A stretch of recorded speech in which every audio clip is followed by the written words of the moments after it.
अमरावतीच्या विकासासाठी निधीची मागणी. आमदार सौ सुरभाताई खोडके. मुंबई प्रतिनिधी.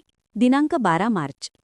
अमरावती शहराच्या क्रीडा, पर्यटन, शिक्षण व पायाभूत सुविधांच्या विकासासाठी 2026-27च्या अर्थसंकल्पातून भरीव निधी देण्याची मागणी आमदार सौ सुलभाताई संजय खोडके यांनी विधानसभेत केली. अर्थसंकल्पावरील चर्चेत बोलताना त्यांनी अमरावती तहसील कार्यालयावर ग्रामीण व शहरी भागाचा ताण वाढत असल्याने शहरी भागासाठी स्वतंत्र तहसील कार्यालय स्थापन करण्याची गरज व्यक्त केली. तसेच वडाळी तलाव, वडाळी गार्डन आणि बांबू गार्डन परिसराचा इको टुरिझमच्या धर्तीवर विकास करून अमरावतीला पर्यटनाच्या दृष्टीने चालना देण्याचा प्रस्तावही त्यांनी मांडला. शहरालगतच्या वनक्षेत्रातून बिबट्याचा शिरकाव होत असल्याने नागरिकांच्या सुरक्षेसाठी योग्य उपाययोजना कराव्यात अशी मागणी त्यांनी केली. यासोबतच अमरावतीतील विभागीय क्रीडा संकुलासाठी असलेले 50 कोटींचे बजेट वाढवून 75 कोटी करावे, तसेच जिल्हा क्रीडा संकुलासाठीही निधी वाढविण्याची मागणी त्यांनी शासनाकडे केली. अमरावती महानगरपालिकेच्या शाळांच्या विकासासाठी स्वतंत्र निधी उपलब्ध करून देण्याची गरज त्यांनी अधोरेखित केली. तसेच प्रस्तावित शासकीय वैद्यकीय महाविद्यालयासाठी निवडलेल्या जागेबाबत फेरविचार करून शहराजवळील जागा मंजूर करावी अशी मागणी त्यांनी सभागृहात केली. पश्चिम विदर्भातील विकासाचा अनुशेष दूर करण्यासाठी विदर्भ वैधानिक विकास महामंडळ स्थापन करण्याच्या प्रस्तावाला केंद्र शासनाने मंजुरी द्यावी असेही सौ सुलभाताई खोडके यांनी नमूद केले. सन 2026-27च्या अर्थसंकल्पातील अनुदानाच्या मागण्यावर चर्चा करत असताना महसूल विभागावर चर्चा करत असताना मी या ठिकाणी महसूल मंत्री महोदयांना विनंती करते की अमरावती शहराची लोकसंख्या दिवसेंदिवस वाढत आहे आणि आज आपण बघतोय की 2011च्या तुलनेमध्ये 6 लाख होती, आज 9 लाखपर्यंत अमरावती शहराची लोकसंख्या वाढलेली आहे. परंतु अमरावती शहरामध्ये अमरावती शहर आणि तालुक्याचं एकच तहसील कार्यालय असल्यामुळे लोकांची खूप मोठी गैरसोय होते. म्हणून शासनाला आणि मंत्री महोदयांना विनंती करते की हे जे तालुके अमरावती शहर आणि अमरावती तालुका याचं तहसील कार्यालय वेगवेगळे करावे, जेणेकरून लोकांना त्या ठिकाणी न्याय मिळेल. आणि लोकसंख्या वाढत असल्यामुळे या ठिकाणी आपण ह्या 2 कार्यालयाची या ठिकाणी विभागणी करावी अशी या ठिकाणी महसूल मंत्री महोदयांना विनंती करते. त्यासोबतच दुसरा सगळ्यात महत्त्वाचा विषय म्हणजे महसूल मंत्री बावनकुळे साहेबांचं अभिनंदन करते की जमिनीचे पट्टे वाटप असेल, जे PR कार्ड असेल किंवा पानंद असेल, या संदर्भात जे काही निर्णय शासनाने घेतले त्याबद्दल त्यांचेसुद्धा मी मनापासून अभिनंदन करते. वन विभागाच्या माध्यमातून या ठिकाणी बोलत असताना अमरावती शहरामध्ये वडाळीचं गार्डन आहे, त्याला लागून 2 तलाव आहे आणि त्याला लागून फॉरेस्ट बांबू गार्डन आहे.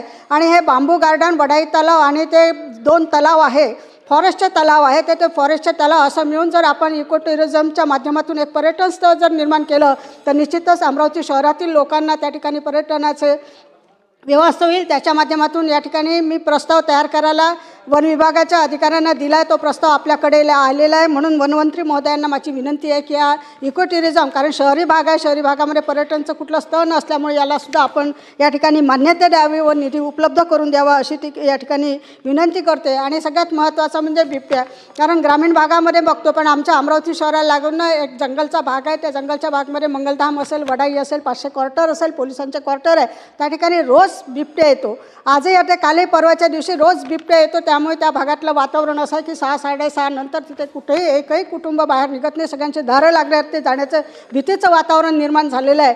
वारंवार वन विभागाला सांगून त्या ठिकाणी त्याची काही व्यवस्था केल्या जात नाही. म्हणून याच्याकडे सुद्धा मंत्री महोदय आपण लक्ष घालून त्या ठिकाणी बिबट्या येणार नाही किंवा तो जंगलीचा भाग जो आहे आमच्या शहराला लागून त्या ठिकाणी तो येणार नाही. त्या जंगलासाठी आपल्याला कंपाऊंड काय करता येईल किंवा काय व्यवस्था करता येईल याचासुद्धा आपण या ठिकाणी विचार करावा व अमरावती शहरातलं ते बिबट्याचं भीतीचं वातावरण ते त्या ठिकाणी कमी होईल आणि बिबट्या येणार नाही याची दक्षता घ्यावी. दुसरा विषय आहे शालेय शिक्षण. शालेय शिक्षणाच्या माध्यमातून बोलत असताना की ज्या ठिकाणी ड वर्गाच्या महानगरपालिका आहे त्या ड वर्गाच्या महानगरपालिकेच्या माध्यमातून माझ्या अमरावती शहरामध्ये जवळपास 63 शाळा आहे आणि ज्या त्या 70-70, 80-80 वर्ष, 100-100 वर्ष झालेले आहेत, शिकस्त झालेलं आहे.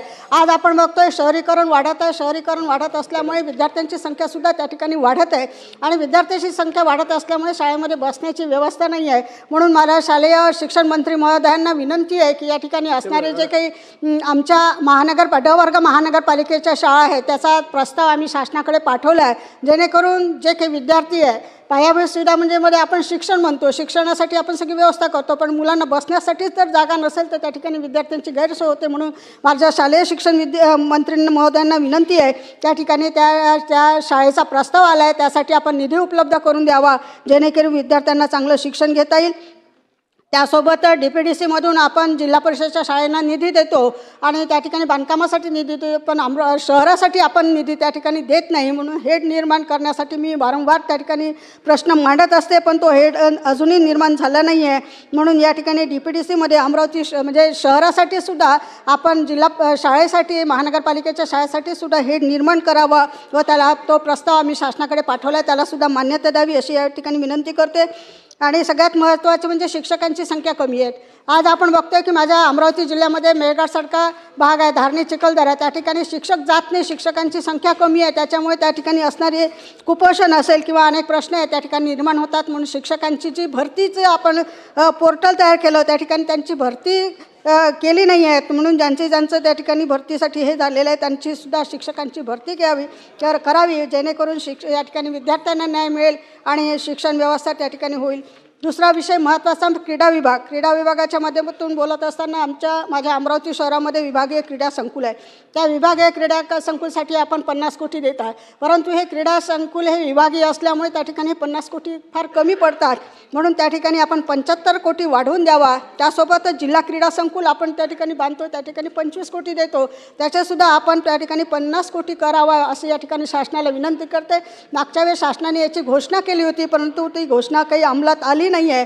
म्हणून मला या ठिकाणी शासनाला विनंती करायची आहे की हा निधी आपण वाढवून द्यावा. माझ्या अमरावती शहरामध्ये विभागीय संकुल आहे, त्याचं बांधकाम चालू आहे, तिथलं काम चालू आहे आणि खेळाचे ग्राउंड तयार करण्याचं चालू आहे, पण 50 कोटीमध्ये होणार नाही. म्हणून लवकरात लवकर निर्णय घेऊन त्या ठिकाणी आपण 50 कोटीच्या ऐवजी 75 कोटी करावं व या ठिकाणी विभागीय संकुल चांगलं होईल अशी या ठिकाणी विनंती करते.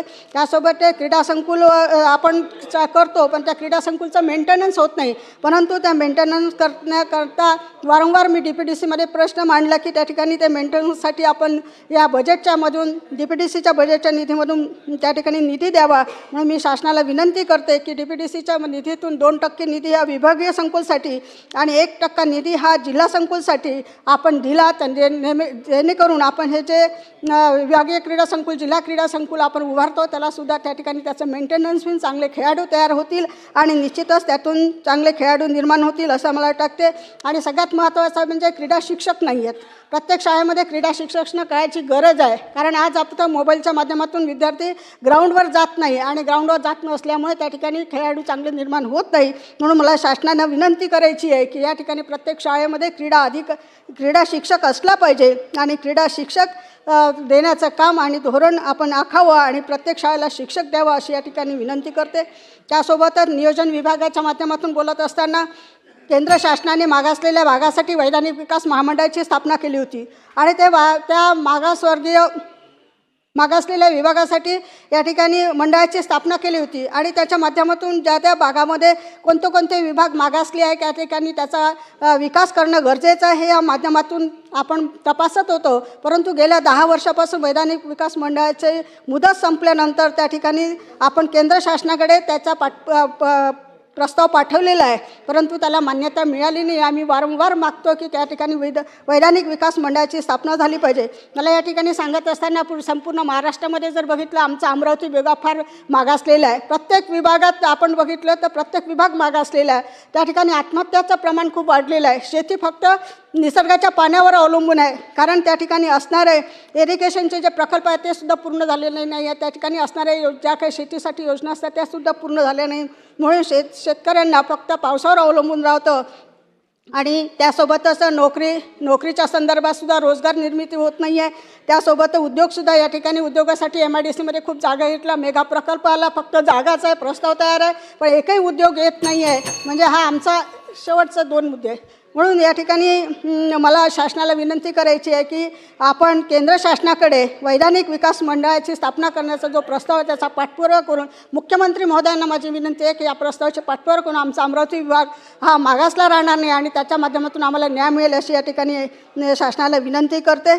आणि त्यासोबतच खऱ्या अर्थानं या ठिकाणी सगळ्यात महत्त्वाचं म्हणजे वैद्यकीय शिक्षण विभागाच्या माध्यमातून बोलत असताना सन्मान्य मंत्री महोदयांना माझी विनंती आहे की केंद्र शासनाने प्रत्येक जिल्ह्यासाठी शासकीय वैद्यकीय महाविद्यालयाची निर्णय घेतला होता आणि त्या अमरावतीमध्ये आपलं वैद्यकीय महाविद्यालय चालू झालं आहे. परंतु त्या ठिकाणी असणारी जी जागा आहे ती जागा तर आपण वारंवार मी अधिवेशनामध्ये आपल्याला मांडत आहे, पण त्याला न्याय मिळत नाही. कारण माझी तळमळ अशी आहे की जो सामान्य व्यक्ती आहे त्याला न्याय मिळाला पाहिजे, त्या मेडिकलच्या माध्यमातून त्याला औषधी मिळालं पाहिजे, त्याला तिथपर्यंत पोहोचलं पाहिजे. परंतु हे अमरावती शहरामध्ये जे काही वैद्यकीय महाविद्यालय त्या जागा मंजूर झाली आहे ती शहरापासून 15 किलोमीटर दूर आहे आणि संपूर्ण आमच्या अमरावती जिल्ह्यातले जर 13 तालुके बघितले तर एका साईडला आहे आणि ही जागा दुसऱ्या साईडला आहे. आणि जो पेशंट जवळ अमरावती शहराला पूर्ण फेऱ्या मारून त्याला तिथे जावं लागेल. आपण बघतोय की पेशंट केव्हा दवाखाने मेडिकल हॉस्पिटलमध्ये केव्हा येतो की त्याला तात्काळ गरज असते, तात्काळ पेशंट पोहोचला पाहिजे. मेळघाटसारखा चिखलदरा धारणीसारखा विभाग आहे, तिथून जर पेशंट आला तर तो तिथपर्यंत